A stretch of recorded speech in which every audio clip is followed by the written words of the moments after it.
और चीज़ मैं आपके माध्यम से डिस्ट्रिक्ट एडमिनिस्ट्रेशन तक आवाज़ पहुंचाना चाहूँगा कि कुछ डॉक्टर्स जो है ड्यूटी आवर्स में प्राइवेट प्रैक्टिस करते हैं। तो मैं बड़ा रिक्वेस्ट करता हूं हमारे डीसी किश्तवाड़ से, और मैं रिक्वेस्ट करता हूं सीएमओ किश्तवाड़ से कि उन डॉक्टर्स पर ख़ास तौर से जो है स्ट्रिक्टली एक्शन लिया जाए जो ड्यूटी आवर्स में जो है अपने बिज़नेस चला रहे हैं प्राइवेट क्लिनिकों में। तो वैसे डॉक्टरों पर गाज गिरे, या तो इमीडिएट सस्पेंशन दे दो, उनको बोलो बैठो आप क्लिनिक में, चलाओ क्लिनिक। तुम लोग सरकार में रहकर सरकार की नौकरी भी आप खा रहे हो, आराम से बैठ के आप पेशेंट्स को जो देखना है वो आप प्राइवेट क्लिनिक में देख रहे हो। तो ये चीज़ें नहीं होनी चाहिए, कहीं ना कहीं आम जनता के बारे में सोचना चाहिए। आप देख रहे हैं अवामी लहर न्यूज़ और मैं हूं शाहनवाज। आज की खास मुलाकात में हमारे साथ मौजूद हैं स्पर्श परिहार जी।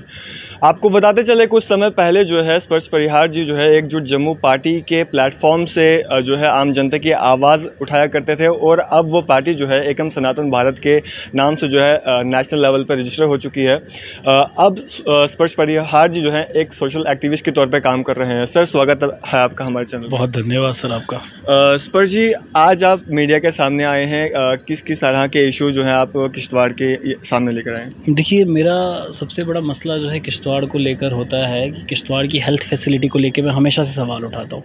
किश्तवाड़ की हेल्थ फैसिलिटी की अगर मैं बात करूँ, एम्बुलेंसेस को लेकर इंफ्रास्ट्रक्चर बढ़ा देने से खाली ये सारी प्रॉब्लम सॉल्व नहीं होगी, क्योंकि एक्सीडेंट्स बहुत हमारे डिस्ट्रिक्ट में देखने को मिलते हैं। जिस तरह से एम्बुलेंसेस को मुहैया करवाया जाना चाहिए पेशेंट्स को मिल नहीं पाती। आए दिन आप सोशल मीडिया के प्लेटफॉर्म पे देखेंगे बहुत सी नेग्लिजेंस होता है, एम्बुलेंस सही टाइम पर नहीं पहुंचती है। उसके बाद आप न्यू बेबी बॉर्न्स की देखेंगे, डिलीवरी में कितने इश्यूज़ आ रहे। हेल्थ स्टाफ सही तरीके से नहीं है, मशीनें हैं लेकिन मशीनों को चलाने वाले टेक्नीशियंस सही तरीके से नहीं है। तो कहीं ना कहीं मैं हेल्थ फैसिलिटी को लेकर किश्तवाड़ की जो है, ना सिर्फ मैं बल्कि किश्तवाड़ का हर एक वो नागरिक जो है बड़ा ही परेशान है किश्तवाड़ की हेल्थ फैसिलिटी को लेके। और एक और चीज़ मैं आपके माध्यम से डिस्ट्रिक्ट एडमिनिस्ट्रेशन तक आवाज़ पहुंचाना चाहूँगा कि कुछ डॉक्टर्स जो है ड्यूटी आवर्स में प्राइवेट प्रैक्टिस करते हैं। तो मैं बड़ा रिक्वेस्ट करता हूं हमारे डीसी किश्तवाड़ से, और मैं रिक्वेस्ट करता हूं सीएमओ किश्तवाड़ से कि उन डॉक्टर्स पर ख़ास तौर से जो है स्ट्रिक्टली एक्शन लिया जाए जो ड्यूटी आवर्स में जो है अपने बिज़नेस चला रहे हैं प्राइवेट क्लिनिकों में। तो वैसे डॉक्टरों पर गाज गिरे, या तो इमीडिएट सस्पेंशन दे दो, उनको बोलो बैठो आप क्लिनिक में, चलाओ क्लिनिक। तुम लोग सरकार में रहकर सरकार की नौकरी भी आप खा रहे हो, आराम से बैठ के आप पेशेंट्स को जो देखना है वो आप प्राइवेट क्लिनिक में देख रहे हो। तो ये चीज़ें नहीं होनी चाहिए, कहीं ना कहीं आम जनता के बारे में सोचना चाहिए जी। स्पर्श जी, कहीं ना कहीं बहुत बड़े बड़े दावे किए जाते हैं कि हेल्थ फैसिलिटी जो है वह इम्प्रूव की गई है, पहले से जो है बहुत बेहतर है। तो आप ये कह रहे हैं कि वहाँ पे हेल्थ फैसिलिटी सही नहीं है और मशीनों को चलाने availability of staff, availability of staff is a major issue. Availability of staff एक मेजर इशू है, अवेलेबिलिटी ऑफ एम्बुलेंसेस। एंड वही मैंने कहा कि जब ऑपरेटर्स टेक्नीशियंस चलाने वाला नहीं है तो क्या करेंगे हम। कितनी एक एम्बुलेंसेस हैं जो मुझे लगता है दो, मेरे नज़र में तो मुझे हमेशा दो एम्बुलेंसेस देखने को मिली है। तो अभी मेरी सीएमओ किश्तवाड़ से इस बारे में बात हुई नहीं है, तो जब मेरी होगी इस बारे में फर्दर मैं आपको प्रॉपर डाटा नहीं दे पाऊंगा इस बारे में जी। तो और किस किस तरह के इश्यूज हैं किश्तवाड़ में आम जनता को फेस करना पड़ रहा है? इसके बड़ा इशू है एजुकेशन सेक्टर। एजुकेशन सेक्टर को लेके अगर मैं आपको बात करूंगा तो हमारे किश्तवाड़ में ऐसे टीचर्स हैं जो बायोमेट्रिक अटेंडेंस से लगाते हैं, उसके बाद गायब हो जाते हैं। बहुत कंप्लेंट्स है ऐसी।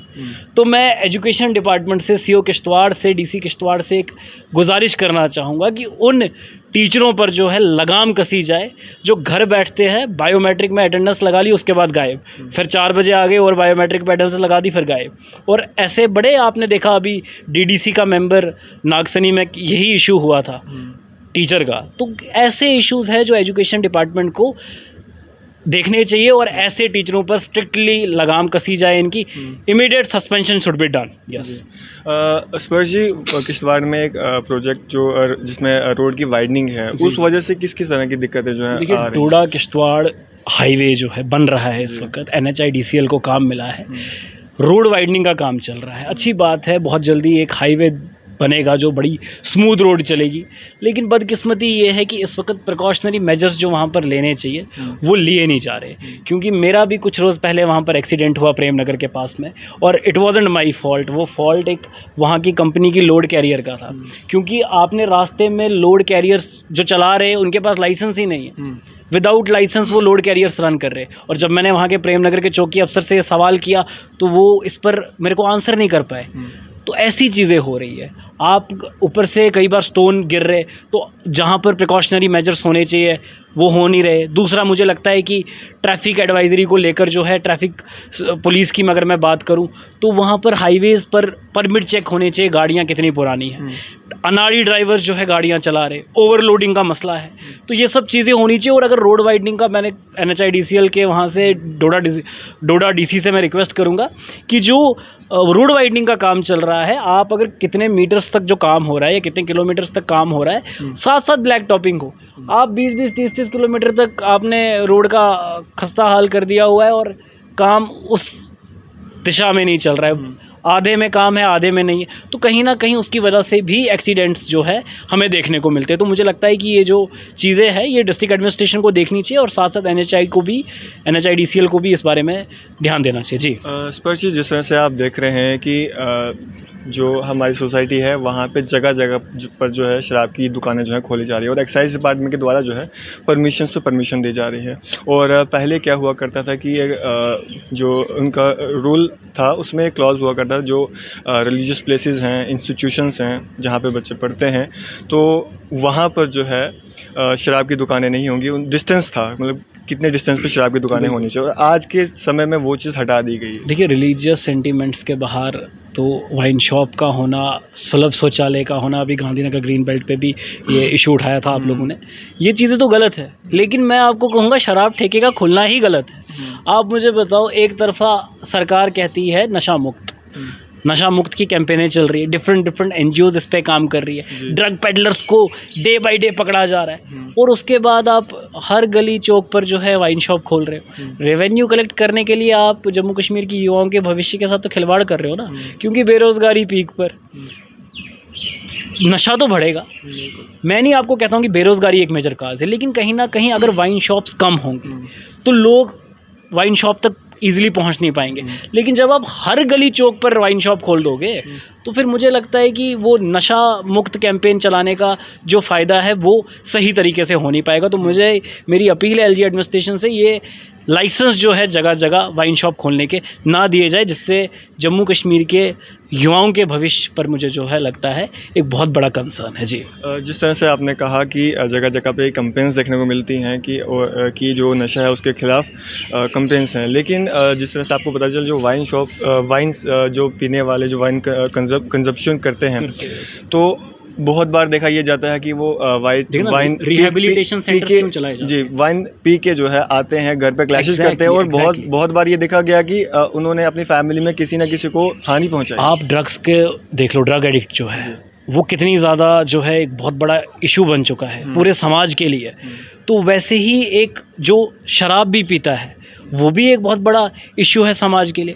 तो कहीं ना कहीं जहाँ इतने रिहेबिलिटेशन सेंटर्स है, जहाँ कैंपेन्स चल रही है, लेकिन कैंपेन्स चलने के बाद जो वाइन शॉप अलॉट हो रही है, तो वो एक बहुत गलत स्टेप है। वो एडमिनिस्ट्रेशन को भी सोचना चाहिए। और बार बार मैं आपके माध्यम से अपील करूँगा, आप लोग भी अपील करते कि ये वाइन शॉप्स जो है इनके लाइसेंस अलॉट होना जो है बंद हो, हर गली चौक पर वाइन शॉप ना खोले। जी स्पर्श जी, जिस तरह से आपने देखा कि जो 12th के बच्चों ने जो है एग्ज़ाम दिए, तो उसके बाद जो है उनको आगे कॉलेजेस में एडमिशन सही करनी थी, और न्यू एजुकेशन पॉलिसी के तहत उनको पहले एंट्रेंस देना है, CUET का। तो उसमें जो उन्होंने फॉर्म भरे, 1500 रुपये जो फ़ीस है वह दी, उसके बाद जो है उनके सेंटर्स डिसाइड होने थे कहाँ पे। तो जो सेंटर्स हैं वो out of Jammu Kashmir UT जो है वह आ रहे हैं, तो जिस वजह से बच्चों को बहुत ज़्यादा दिक्कतों का सामना करना पड़ रहा है। क्या कहना? देखिए, मैं इस विषय में मैंने एक बार ट्वीट करा था, और अभी भी मैं इस विषय पे यही स्टेटमेंट दूंगा कि जब Jammu Kashmir service selection board के एग्ज़ामिनेशन होते हैं तो सेंटर सारे जम्मू और